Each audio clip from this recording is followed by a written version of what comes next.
Desde Washington, aquí comienza El Mundo al Día y estas son las noticias. Presidente Trump lidera esfuerzos de última hora a favor del proyecto de reforma tributaria. Nuevas denuncias de acoso sexual contra candidato al Senado estadounidense. Beneficiarios del TPS luchan por su estadía legal en el país. Venezolano recibe prestigioso premio en Washington por su defensa de los derechos humanos. La evolución de los aviones espías en Estados Unidos. Desde los estudios de La Voz de América en Washington, este es El Mundo al Día. Tras una visita del presidente Donald Trump al Congreso, la Cámara de Representantes aprobó la reforma tributaria propuesta por los republicanos. La medida enfrenta un futuro incierto, ya que el Senado planea presentar su propia versión de la ley. La Cámara de Representantes de Estados Unidos sometió a votación y aprobó su proyecto de ley tributaria luego de una breve visita del presidente Donald Trump al Capitolio. A su salida de la reunión, el mandatario estadounidense afirmó que el emprendimiento va por buen camino. Uno de los legisladores republicanos, Steve Scalise, reconoció al mandatario por su labor. Solo quiero agradecer al presidente Trump. En cada paso del camino, el presidente Trump se involucró directamente. Siguió hablando de cómo quería impulsar estos recortes tributarios. Y aunque la propuesta de la Cámara fue aprobada, el plan republicano en el Senado ya enfrenta grandes obstáculos. Ron Johnson, el senador por el estado de Wisconsin, dice que no puede apoyar la masiva revisión de impuestos, ya que, según él, favorece a las grandes corporaciones sobre las pequeñas empresas. Y luego de varios días de debate, algunos legisladores en el Senado quieren incluir la derogación del requisito de la actual ley de salud, mejor conocida como Obamacare. Demócratas en el Senado ya se oponen al plan, argumentando recientemente que los republicanos están convirtiendo el proyecto de ley de impuestos en uno sobre atención médica. Ciertamente tuvimos problemas, pero no teníamos el mismo doble estándar que tenemos ahora, donde hay un estándar mucho más severo para las familias de clase media que para las corporaciones. Este impuesto es ahora oficialmente un proyecto de ley de atención médica. Con el proyecto de ley aprobado en la Cámara este jueves, los republicanos deberán conciliar las diferencias entre la versión de la Cámara y la versión del Senado, mientras se inicia la cuenta regresiva sobre un plazo autoimpuesto para tratar de concluir la reforma tributaria para este fin de año. Cristina Caicedo Smith, Voz de América, Washington. Roy Moore se enfrenta a dos nuevas acusaciones de acoso sexual. El candidato republicano al Senado por el estado de Alabama continúa negando las denuncias hechas en su contra y argumenta que tienen poco fundamento para ser ciertas. Dos mujeres más acusan de acoso sexual a Roy Moore, el candidato republicano para el Senado y expresidente de la Corte Suprema de Alabama. Hay mucha vergüenza en esto. Becky Gray explicó que tenía 22 años cuando Roy Moore la invitaba a salir y la esperaba en las afueras de su trabajo en el centro comercial de Gadsden, en Alabama. Los padres estaban dejando a sus hijos de 12, 13, 14 años. Es decir, vamos, pensé que era realmente espeluznante. En los últimos días, un total de 7 mujeres han acusado al candidato de acoso sexual. Gina Richardson también ofreció declaraciones en el periódico estadounidense Washington Post en contra de Moore. Richardson dijo que Moore la iba a buscar a su escuela secundaria. Gina es Roy Moore y yo le dije, ¿qué? Y él me dijo, ¿qué haces? Y yo le dije, estoy en clase de trigonometría. Moore ha negado todas las acusaciones hechas en su contra y ha atacado al menos una de las narrativas de sus acusantes. El señor Moore me atacó cuando era una niña. El abogado de Moore estableció que el candidato y Nelson no han tenido contacto alguno desde 1999. Resulta que en 1999 la señora Nelson presentó una demanda de divorcio. El juez asignado fue Roy S. Moore, juez del circuito del condado de Etowah. Hubo contacto. Pero los abogados de Nelson establecen que ella nunca estuvo en la oficina de Moore y que el caso solo requería la firma del juez asignado. El presidente Donald Trump no ha comentado sobre el tema, pero su hija Ivanka condenó fuertemente a Moore. Irene Serrano, Voz de América, Washington. California es el estado con más inmigrantes acogidos al estatus de protección temporal que está bajo revisión de la administración Trump. En Los Ángeles, más de un centenar de ciudadanos salieron a las calles para manifestarse a favor de la medida. Alrededor de 150 manifestantes se concentraron frente al edificio federal de Los Ángeles para denunciar el fin progresivo del programa de estatus de protección temporal, que ofrece estadía y permiso de trabajo temporal a refugiados. Tras la revocación del TPS para los nicaragüenses, la salvadoreña Verónica Lagunas teme que sus condicionales corran la misma suerte. Pero volver a El Salvador no está entre sus planes. Y cambió mi vida porque yo me casé aquí en el 2003, tuve a mis 2 hijos, ellos son nacidos aquí, mi esposo es mexicano, él prácticamente no tiene ningún documento, así que vivimos de mi trabajo. Y si a mí me llegan a quitar el TPS, también yo voy a perder mi trabajo. ¡Vamos a proteger el TPS! Se estima que en Estados Unidos hay alrededor de 300.000 inmigrantes protegidos por el TPS, de los cuales casi 200.000 son de El Salvador. La también salvadoreña Evelina Hernández, coordinadora de la organización Carecen, es otra beneficiaria del TPS junto con 8 miembros de su familia. Considera que la situación de su país de origen es aún muy precaria. Yo estuve en el tiempo de la guerra y no había tanto asesinato como hay hoy en día con nuestra juventud. Separarse de su familia no es su alternativa. Soy madre de 3 muchachos que están en edad de universidad y si no me he perdido 20 y tantos años de la vida de ellos, menos lo voy a hacer ahora que mis hijos ya son mayores y todo el futuro de ellos está en este país. Junto a la marcha, media docena de seguidores del presidente Trump se manifestaron a favor de sus restricciones inmigratorias. Estoy en contra de cualquier tipo de amnistía. Quiero nuestras fronteras más seguras y quiero ver el fin de la inmigración ilegal en nuestro país. Arturo Martínez, Voz de América, Los Ángeles. En breve, exfiscal venezolana denuncia a Nicolás Maduro ante la Corte Penal Internacional y el reencuentro entre mascotas y sus dueños separados por el huracán María.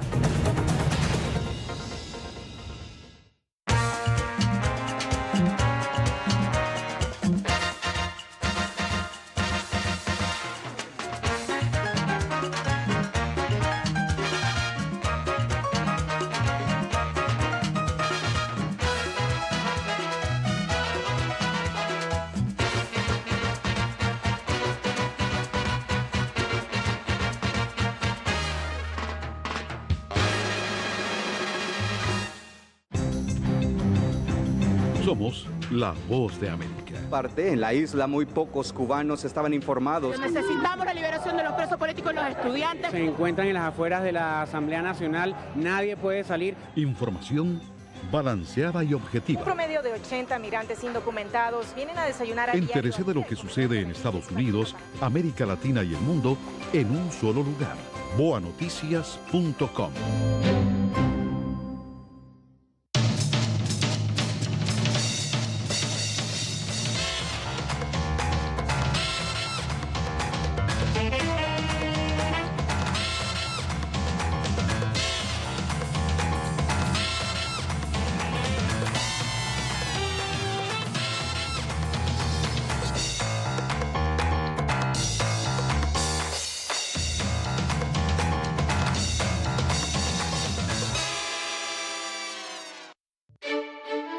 Somos la Voz de América.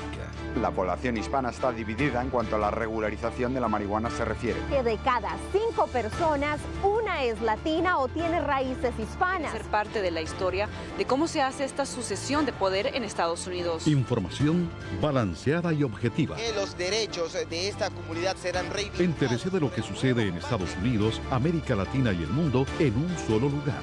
boanoticias.com. Por brindar apoyo a miles de víctimas de violaciones de derechos humanos en Venezuela, el director ejecutivo de Foro Penal Venezolano, Alfredo Romero, recibió un prestigioso premio aquí en Washington. Verónica Valderas Iglesias conversó con él sobre el significado de este reconocimiento internacional. En su 34ª edición, el premio Robert F. Kennedy Human Rights al defensor de derechos humanos más valiente del mundo fue otorgado al activista venezolano Alfredo Romero. Angelita Bayens, directora del programa de incidencia y litigio, explica por qué galardonaron al director ejecutivo de Foro Penal Venezolano. Está jugando un papel clave en Venezuela, en un contexto muy difícil, de tratar de defender el Estado de Derecho, de defender las libertades más fundamentales y además un trabajo de documentación de violaciones de derechos humanos. Hay ciertos riesgos al entregar este tipo de premios, ¿no es así? Claro, es una de las consideraciones. Nosotros con el premio no queremos poner en peligro a la persona a quien reconocemos, sino al contrario, idealmente proteger con esa legitimidad adicional. ¿Qué significa para usted recibir este premio? Lo veo como un reconocimiento a este trabajo que en equipo, que esta gran familia del Foro Penal viene realizando en Venezuela en solidaridad con víctimas de la represión del Estado y en búsqueda o en conquista, como llamamos nosotros, de la libertad y de la justicia, ¿no? En una reciente entrevista con el programa de televisión español Salvados, el presidente Nicolás Maduro calificó al liderazgo del Foro Penal venezolano de delincuentes. ¿Cuál es su reacción al respecto? Lamentablemente el presidente de la República, en vez de aprovechar, digámoslo así, las organizaciones de derechos humanos que en definitiva promueven el respeto a los derechos humanos, que promueven la democracia, que defienden a las personas que agentes del Estado han venido vulnerando sus derechos, más bien los ataca, ¿no? Él señala que, según lo que observé, que nosotros habíamos sido, o que somos financiados por agentes de inteligencia, contrainteligencia americanos. Bueno, no hay nada menos cierto que eso. ¿Cuál ha sido el logro más importante de su organización? Más de 4.000 activistas en todo el país, con un registro de todos los detenidos, asistiendo más de 80% de las más de 12.000 detenidos políticos. Verónica Valderas Iglesias, Voz de América, Washington. Solo desde el año 2014. Ante la Corte Penal Internacional en La Haya, la exfiscal general de Venezuela, Luisa Ortega, denunció al presidente Nicolás Maduro y a un grupo de funcionarios del gobierno por crímenes de lesa humanidad. Entre los denunciados figuran Vladimir Padrino López, ministro de Defensa, y Néstor Reverol, ministro del Interior y Justicia, entre otros. Ortega solicitó que se dicte una orden de captura contra el mandatario y las demás personas. Necesidad de acudir a esta instancia internacional por cuanto en Venezuela no hay justicia. No es posible que se logre sancionar a los responsables de estos crímenes de lesa humanidad. Nicolás Maduro y su gobierno debe pagar por esto, por estos delitos de lesa humanidad, así como también debe pagar por el hambre, la miseria, las penurias a las que está sometido el pueblo de Venezuela. La extracción diaria de la petrolera estatal de Venezuela bajó en 130.000 barriles mensuales y actualmente ha descendido a niveles no vistos desde finales de los años 80. Así lo indica un nuevo informe de la Organización de Países Exportadores de Petróleo. La estatal petrolera de la nación caribeña PDVSA, pilar de la economía del país, empresa que llegó a ser una de las 5 mayores petroleras del mundo, según la firma Econalítica, hoy se debilita con una producción en caída libre, al tiempo que es declarada en impago selectivo de su deuda. El gobierno venezolano atribuye las dificultades al desplome del precio del crudo en 2014, a menos de la mitad del que tenía, pero economistas como Alejandro Grisanti aseguran que el problema es la producción. Nosotros nunca hemos tenido razones para dudar de las cifras de PDVSA. Las cifras de PDVSA lo que nos reflejan ahorita es una caída en la producción petrolera en los últimos 3 años de 650.000 barriles, es decir, la producción viene cayendo en más de un 25%. Según la estatal, se extrajeron 1.955.000 barriles diarios, un descenso de 130.000 barriles solamente en un mes y de 361.000 barriles en un año. El especialista en geopolítica petrolera Miguel Jaimes, por su parte, destaca que a pesar de la caída de la producción, Venezuela se recuperará porque cuenta con un recurso estratégico. El 21% de las reservas de petróleo que hay en el mundo están aquí en Venezuela y apenas es el 20% de lo que nosotros podemos extraer. Es decir, que abajo en el pozo queda un 80%. Otra de las razones de la abrupta caída de la producción, según el fiscal general designado por la oficialista Asamblea Constituyente, Tarek William, es la corrupción, razón por la cual anunció la captura de 42 personas involucradas en diversos delitos. Hemos ido de forma sistemática desmantelando una mafia que se ha enquistado lamentablemente en nuestra industria petrolera para causar graves daños patrimoniales a la nación. Álvaro Algarra, Voz de América, Caracas. Mientras cientos de personas siguen saliendo de Puerto Rico tras los destrozos del huracán María, en la isla aún permanecen importantes integrantes de sus familias, las mascotas. A Florida han llegado más de 30 perros y gatos que se han reencontrado con sus dueños tras ser rescatados. Adultos, jóvenes, niños y mascotas se han vuelto a unir esta semana tras verse separados por la tragedia provocada por el huracán María en Puerto Rico. Alegrías y sollozos eran compartidas gracias a la labor por la Sociedad Humana de Broward, al norte de Miami, y la organización Wings of Rescue, un grupo de pilotos que ha viajado entre la isla y Florida en 2 oportunidades. No tenían que ver a sus dueños, lo que tenían que fue escucharlos del carro, ¿okay? del tráiler donde estaban, nada más escuchando el nombre de ellos dicho de su dueño, los escuchabas gritando de su jaula. Ginette Reyes trabaja para la sociedad y nos explicó que estas mascotas se debieron quedar en casas de familiares o en albergues en Puerto Rico tras la partida de sus dueños.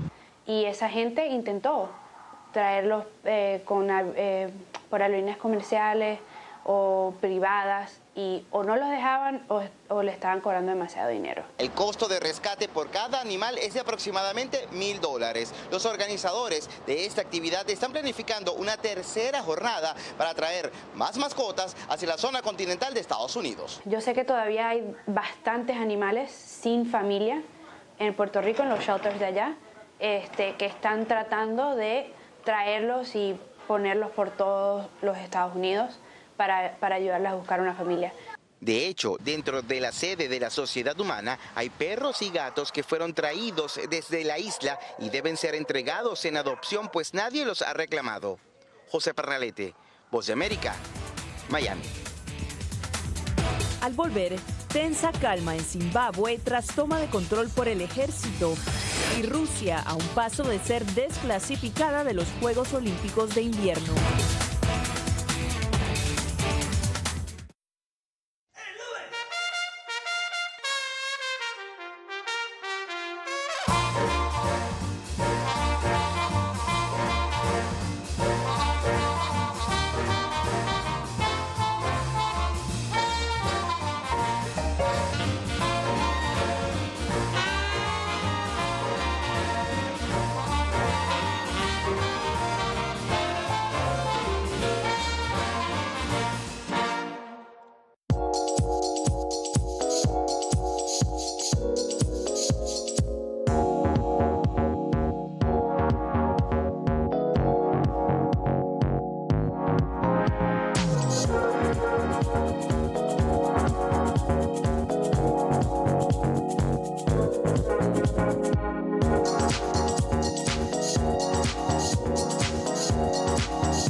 Somos la Voz de América. La población hispana está dividida en cuanto a la regularización de la marihuana se refiere. Que de cada 5 personas, una es latina o tiene raíces hispanas. Ser parte de la historia de cómo se hace esta sucesión de poder en Estados Unidos. Información balanceada y objetiva. Que los derechos de esta comunidad serán reivindicados. Entérese de lo que sucede en Estados Unidos, América Latina y el mundo en un solo lugar. boanoticias.com. En Zimbabue, líderes políticos trabajan para formar un nuevo gobierno después del aparente golpe militar del martes que dejó al presidente Robert Mugabe y a su esposa bajo arresto domiciliario.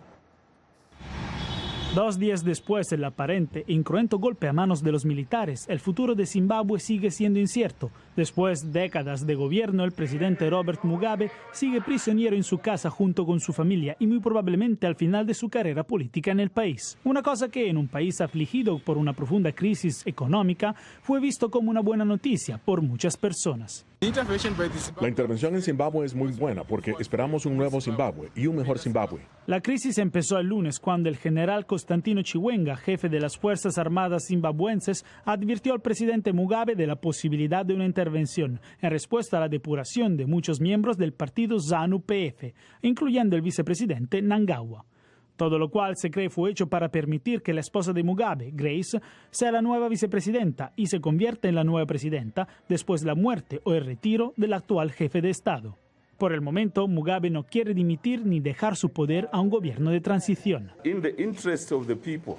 En el interés de las personas de Zimbabue, Robert Mugabe tiene que dimitir, retirarse inmediatamente y alinearse con el sentimiento y la expectativa nacional, teniendo en cuenta de su legado y contribución para Zimbabue. Muchos reportes afirman que el ex vicepresidente Emmerson Mnangagwa y el líder de la oposición Tsvangirai retornaron en Zimbabue desde sus autoimpuestos exilios para tomar parte en la composición del nuevo gobierno. Después de 40 años de poder, la era del presidente Mugabe parece estar llegando a su fin. Jacopo Luzzi, Voz de América. A un paso de ser desclasificada de los Juegos Olímpicos de Invierno quedó la Federación Rusa. La Agencia Mundial Antidopaje determinó que ese país no ha cumplido con la hoja de ruta creada para dar garantías de juego limpio ante el mundo, que había sido establecida tras la prohibición de los deportistas rusos en los Juegos Olímpicos de Río. Tras conocer la decisión de la Agencia Mundial Antidopaje que no certificó el programa ruso correspondiente de cara a los Juegos Olímpicos de Invierno, el presidente de Rusada, la Agencia Antidopaje rusa, describió la situación como absurda. La paradoja del asunto radica en el hecho de que cuando el mapa de ruta fue establecido, nuestra agencia tenía un carácter dependiente. Ahora nuestra agencia antidopaje es completamente independiente, lo que implica que está más allá de cualquier posible influencia. Pero para la Agencia Mundial Antidopaje esto no es suficiente para levantar la sanción que pesa sobre los deportistas rusos, la negativa a que participen en los Juegos Olímpicos. Y sobre estos argumentos fundamentó su decisión de no certificar a la agencia rusa. Lamentamos que Rusada no haya cumplido todavía. Hubiera sido mejor desde el punto de vista técnico que ellos hubieran cumplido.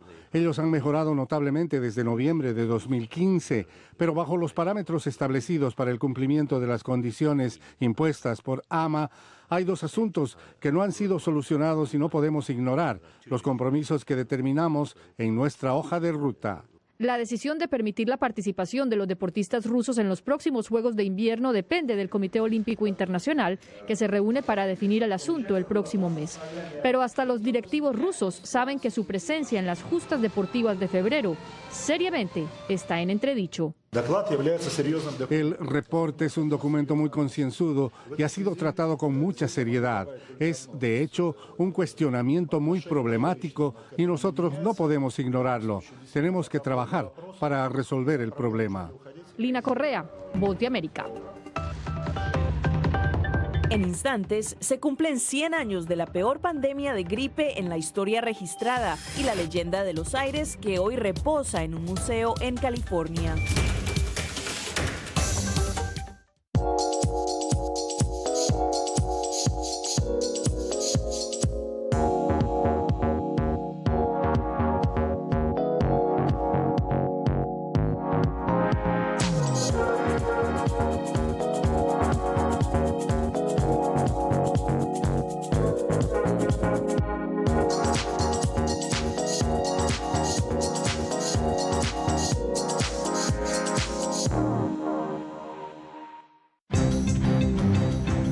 Somos la Voz de América.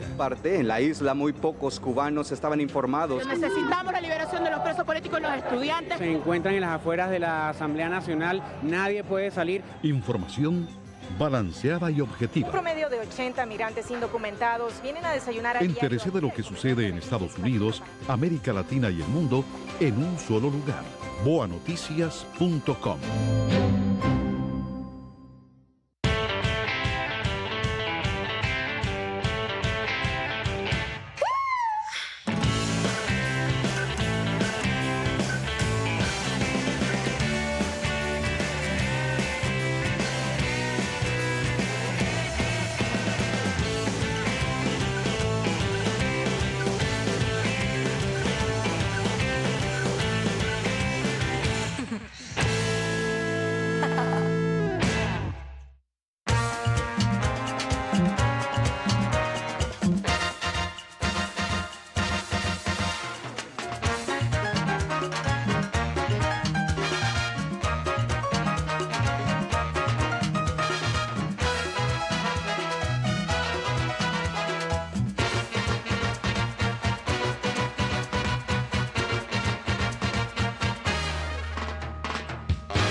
Por un récord de 450 millones de dólares se vendió una pintura del maestro Leonardo da Vinci en una subasta en la ciudad de Nueva York.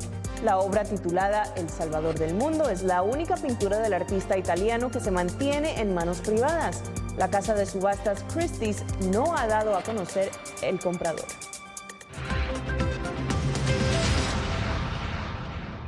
...2018 marca el centenario de la pandemia de gripe más letal en la historia registrada. A pesar de los avances médicos en el control de muchas enfermedades, la gripe sigue siendo difícil de manejar. Cada año, científicos desarrollan una vacuna contra la gripe, la cual es su mejor estimación sobre qué cepa del virus circulará el año siguiente. A veces tienen razón, a veces están equivocados, dice el doctor Anthony Fauci de los Institutos Nacionales de Salud. Incluso en un buen año, la eficacia general de una vacuna contra la influenza es de alrededor del 60%, por lo que, a pesar de que siempre es mejor vacunarse contra la influenza que no vacunarse, no hay duda de que necesitamos una mejor vacuna. Hace varios años, la efectividad de la vacuna contra la gripe fue un lúgubre 10%. El doctor David Vaughn de GSK Vaccines señala que incluso aquellos que elaboran las vacunas contra la gripe no están satisfechos. La enfermedad que estamos tratando de prevenir es muy prevalente. Hasta el 20% de nosotros tendrá una infección de influenza durante el transcurso de un año. Ahora existe un mejor tratamiento para las complicaciones de la gripe, como la neumonía. Pero a los médicos les preocupa que seamos vulnerables a una pandemia mortal, como la de 1918, que mató a 50 millones de personas en todo el mundo. Hay una parte del virus de la gripe que no cambia de año en año, por lo que los investigadores tienen un sentido de urgencia en el desarrollo de una vacuna universal que tenga como objetivo esa parte del virus. Miguel Ángel Rivera, Voz de América. Antes de que los satélites y drones avanzados comenzaran a recopilar inteligencia militar, Estados Unidos dependía de aviones supersónicos que podían penetrar rápidamente en el espacio aéreo de países adversarios, tomar fotografías y salir antes de ser atrapados. La última de esas naves, retirada en 1998, todavía tiene varios récords mundiales. El que fuera el avión militar más avanzado del mundo, el Lockheed SR-71, apodado Blackbird, ocupa el lugar de honor en el centro Stephen F. Udvar-Hazy del Instituto Smithsoniano en las afueras de Washington, D.C. El guía voluntario Bill Flanagan solía volar en el asiento trasero de un SR-71 como oficial de sistemas de reconocimiento. Puede ver la pequeña ventana que está cubierta por el lienzo en este momento. Esa era mi oficina. No tenía palanca para volar el avión porque no tenía visibilidad hacia adelante, pero controlaba el radar, el sistema de navegación, las contramedidas electrónicas y actuaba como copiloto. El SR-71 Blackbird fue desarrollado después de que uno de sus predecesores, el U-2 de Lockheed, fuera derribado sobre la Unión Soviética en 1960 durante una misión de espionaje para la CIA. Al darse cuenta de las vulnerabilidades del U-2, la CIA solicitó un avión mucho más rápido y de mayor vuelo, que también fuera casi invisible para el radar. Y así nació el SR-71 biplaza. Después de muchas disputas en el Congreso y el Pentágono sobre varios proyectos de tecnología avanzada, los SR-71 se retiraron permanentemente en 1998. Su trabajo fue asumido por aviones no tripulados de reconocimiento y satélites. Pero hasta el día de hoy, el Blackbird sigue siendo el avión tripulado más rápido y de más alto vuelo del mundo. Henry Llanos, Voz de América. Con algunas de las piezas representativas de Hollywood que serán subastadas este fin de semana, nos despedimos de esta emisión del Mundo al Día. Joyas utilizadas en clásicos del cine como Cleopatra y Lo que el viento se llevó, hasta un guante hecho para el astronauta Neil Armstrong, son algunos de los artículos que hacen parte del evento Íconos e ídolos de Hollywood de la casa de subastas Julian en Beverly Hills.